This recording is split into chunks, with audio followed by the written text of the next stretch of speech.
উনাকে ভালোবেসে যদি কারাবরণ করতে হয় বা এমন কিছু করতে হয়, তাহলে সেটা আমি মনে করি সেটা আমার সৌভাগ্যের ব্যাপার। সেটা আমার জন্য দুঃখজনক বা লজ্জাজনক নয়।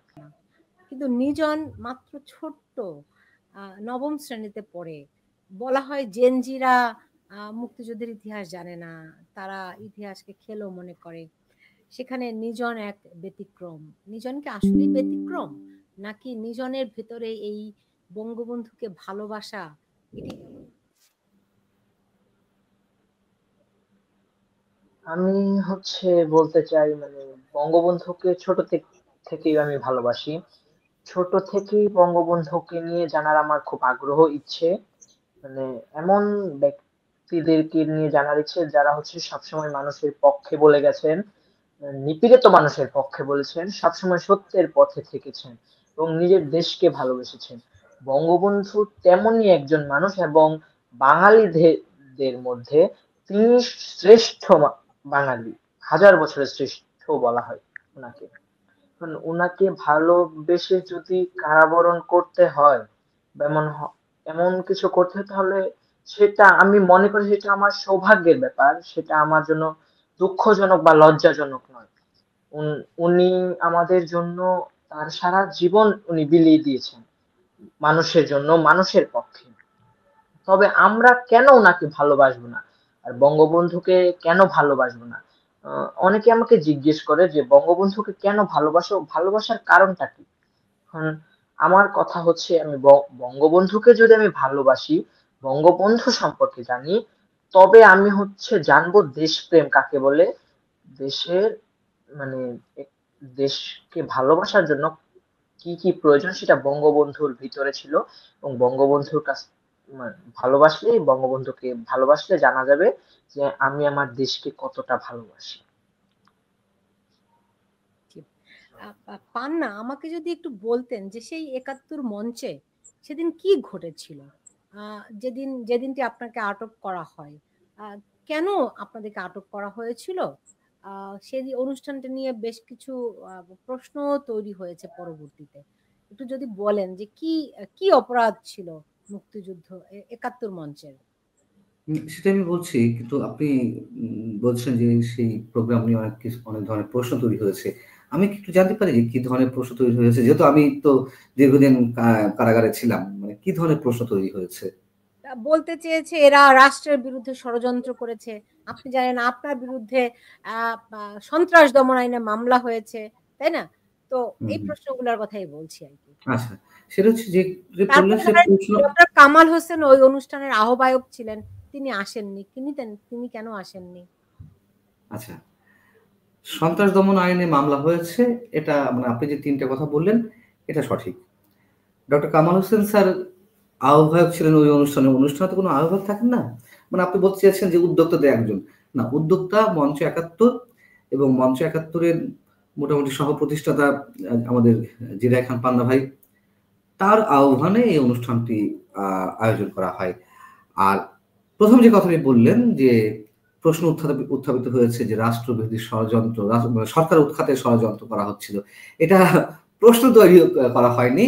এটা আমি একেবারে ক্লিয়ার করে দিই। সেটি হচ্ছে যে মামলাটি আমাদের নামে হয়েছে, আমাদের বিরুদ্ধে, সেখানে সেই মামলার এজাহারে এটি উল্লেখ করা হয়েছে মঞ্চ ৭১ এর সঙ্গে যারা জড়িত বা সেই প্রোগ্রামে যারা গিয়েছেন তারা নাকি তারা নাকি তো না, তারা বলছেন, পুলিশের ভাষ্যমতে বলা হচ্ছে তারা সরকার উৎখাতের ষড়যন্ত্র করছিল। এটা কোনো প্রশ্ন নয়, এটা সরকারের পক্ষ থেকে বা পুলিশের পক্ষ থেকে এই বয়ানটি দেয়া হয়েছে। সরকার উৎখাতের ষড়যন্ত্র, এটা কি প্রথম কথা হচ্ছে যে কোনো ষড়যন্ত্র সেটা কি উন্মুক্ত কোনো স্থানে হয়, প্রকাশ্য কোনো স্থানে হয়?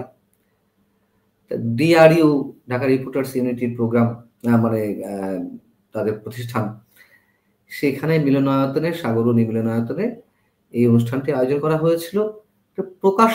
প্রকাশ্য অনুষ্ঠান তো বটেই, বরঞ্চ গণমাধ্যমের একটি অংশের মধ্যে, একটি শক্তিশালী অংশের মধ্যে এই অনুষ্ঠানে আয়োজন করা হয়। তো এখানে ষড়যন্ত্র কি?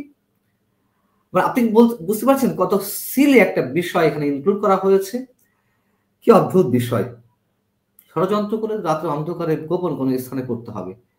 এবং পরবর্তীতে আমার বিরুদ্ধে যেই আর্গুমেন্টটি তুলে ধরা হলো, আমার যে জামিন হলো হাইকোর্ট থেকে, তারা রাষ্ট্রপক্ষের পক্ষ থেকে স্টে অর্ডার চাওয়া হলো চেম্বার জজ আদালতে। চেম্বার জজ আদালত থেকে এটি ফুল করে বেঞ্চে আপিল বিভাগের শুনানির জন্য পাঠিয়ে দেওয়া হলো। সেখানে রাষ্ট্রপক্ষের আইনজীবী বা সরাসরি আমি যদি বলি অ্যাটর্নি জেনারেল, তিনি ওখানে আরো কয়েকটি কথা সংযোজন করলেন যে হাইকোর্টের এই জামিন মঞ্জুর আদেশ কেন স্থগিত করতে হবে। বিচারপতিদের মানে অ্যাপিল ডিভিশন 3 বিচারপতি তাকে প্রশ্ন করলেন যে কেন স্টে অর্ডার চান। মানে সেখানে অ্যাটর্নি জেনারেল বলছেন তারা সশস্ত্র বিপ্লব করতে চেয়েছিল। পুলিশ এজাহারে উল্লেখ করছে সরকার উৎখাতে ষড়যন্ত্র, আর সরকার উৎখাতে ষড়যন্ত্র হিসেবে নাকি অ্যাটর্নি জেনারেল বলছেন সশস্ত্র বিপ্লবের চেষ্টা করেছিল। মানে আমরা আয়োজন কি বলে এটা উদ্যোগ নেওয়া হচ্ছে বা পরিকল্পনা, সেই অস্ত্রগুলো কোথায় আর ষড়যন্ত্র কোথায় বসে হয়েছে? মিথ্যা মামলা কিংবা হয়রানিমূলক মামলা আমরা অনেক দেখেছি, কিন্তু এত সিলি বক্তব্য, এত সিলি বয়ানে কোনো গুরুত্বপূর্ণ মামলা হতে পারে। আমি গুরুত্বপূর্ণ এই জন্য বলছি, মঞ্চ ৭১-এর নামে বা ওই সংগঠনে মানে যে কোনো একটি অনুষ্ঠানে অংশ নিতে যাওয়া ব্যক্তিদের বিরুদ্ধে এই ধরনের বয়ান তৈরি হয়। এবং আপনি জানেন যে এই বিষয়টি নিশ্চয়ই দেশে বিদেশে যথেষ্ট সমালোচনা জন্ম দিয়েছে। মিথ্যারও তো একটা লিমিট থাকে। ষড়যন্ত্র তারা কারা করছিল? তাহলে কি পুলিশ ষড়যন্ত্র করছে, খোদ সরকার ষড়যন্ত্র করছে, আমরা বলি রাষ্ট্র ষড়যন্ত্র করছে কিনা? রাষ্ট্র তো একটি বিমূর্ত রূপ। তাহলে আমি যদি পাল্টা প্রশ্ন করি, তাহলে কি সরকারকে বিপদে ফেলার জন্য মানে এত সিলি একটা বক্তব্য দিয়ে যে আলোড়ন তৈরি করা হলো, সমালোচনার জন্ম দেওয়া হলো, সেগুলো তো সরকারের বিরুদ্ধে গিয়েছে আমি মনে করি। তাহলে কি সরকারকে বিপদে ফেলার জন্য বিশেষ কোনো গোষ্ঠী এটি করছে, সরকারি কোনো একটি বিশেষ অংশ? যদি এই প্রশ্নটি তুলি, মানে আমি এই কথাগুলো এই কারণে বলছি যে বিশ্বাসযোগ্যতার তো ন্যূনতম একটা ভিত্তি থাকতে হবে, তাও নেই। অতএব এগুলো চলবে নিশ্চয়ই। এবং আপনি বলছিলেন যে ওখানে কি হয়েছিল এটাও এই কদিনে প্রায় 3 মাসে অনেকখানি খোলাসা হয়ে গেছে। সিসিটিভির ফুটেজ দেশে বিদেশে ছড়িয়ে পড়েছে। কারা মব করছে তাদেরকে কিছু না করে যারা ইনভাইটেড গেস্ট, আমিও তো সেখানে ইনভাইটেড গেস্ট হিসেবে গিয়েছিলাম, তো আমাদেরকে আটক করা হলো। এবং আমি পুলিশকে ফোন দিয়েছিলাম, 999-এ ফোন দিয়েছিলাম। ওমা, যাদেরকে ফোন দেওয়া হলো তারা এসেই আমাদেরকে নিয়ে গেল। কেন নিয়ে গেল? বলল যে নিরাপত্তা দিতে হবে, যেহেতু মব সৃষ্টি করা হচ্ছে। এখানে তো অনেকগুলো টেলিভিশন তারা লাইভও করছিল, তো আমাদের নাকি নিরাপত্তার দরকার, তো নিরাপত্তা দেওয়ার কথা বলে নিয়ে গেল। আসলে নিরাপত্তা দেওয়ার কথা বলে ওইভাবে আনুষ্ঠানিকভাবে নিয়ে যাওয়া হয়নি। যারা মব সৃষ্টি করেছিল তারা পুলিশের হাতে তুলে দিল যে আমরা এখানে সন্ত্রাসী কার্যক্রম করছি। এটা দুঃখজনক না লজ্জাজনক আমি জানি না। বিষয়গুলো হচ্ছে এই। বাংলাদেশ তো এখন এরকমই। দেখুন, কালকে না পরশুদিন দেখলাম এক নারী, তাকে, তিনি মবের শিকার হয়েছেন, তাকে পুলিশ আটক করে নিয়ে গেছে। জি। অন্যায় অপরাধকারীরা ঘুরে বেড়াবে আর নিরপরাধ যারা ভিকটিম তারা হচ্ছে গিয়ে জেলে থাকবে। এইটাই এখন বাংলাদেশের নিয়ম হয়ে দাঁড়িয়েছে।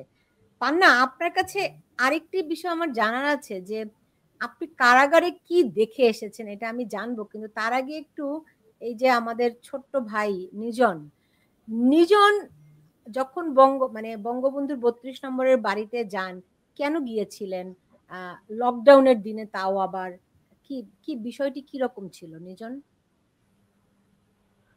আমি ধানমন্ডিতে যাই, আমার আগে থেকে যাওয়ার খুব ইচ্ছে ছিল যে বঙ্গবন্ধু স্মৃতি জাদুঘরটা আমি দেখব।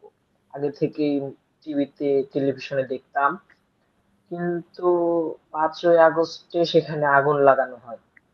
তা মানে আমার খুব খারাপ লাগে যে এমন একটা বাড়ি, যে বাড়ি থেকে বাংলাদেশে স্বাধীনতার বিভিন্ন পদক্ষেপ পরিচালিত হয়েছে, সেই বাড়িটাকে ধ্বংস করে দেওয়া হয়েছে। এবং যে বাড়ি থেকে আমাদের স্বাধীনতার ঘোষণা এসেছে, সেই বাড়িটা আজ ধ্বংসস্তূপ। তারপর যখন রোকেয়া প্রাচী ম্যামের কথাগুলো আমি শুনলাম, তখন আমার আরো আগ্রহ জাগলো যে হচ্ছে আমি ধানমন্ডি 32 দেখবো, এই ভাঙা বাড়িতেই আমি যাব। আর আমার খুব শখ যে এই ঐতিহাসিক বাড়ির একটি ইট আমার কাছে আমি রেখে দেব স্মৃতি হিসেবে, যে এমন একটি বাড়ি যেখান থেকে আমাদের দেশের স্বাধীনতার পদক্ষেপগুলো পরিচালিত হয়েছে, এমন বাড়ির একটি ইট রাখাও মানে আমি মনে করি আমার জন্য খুব সৌভাগ্যের।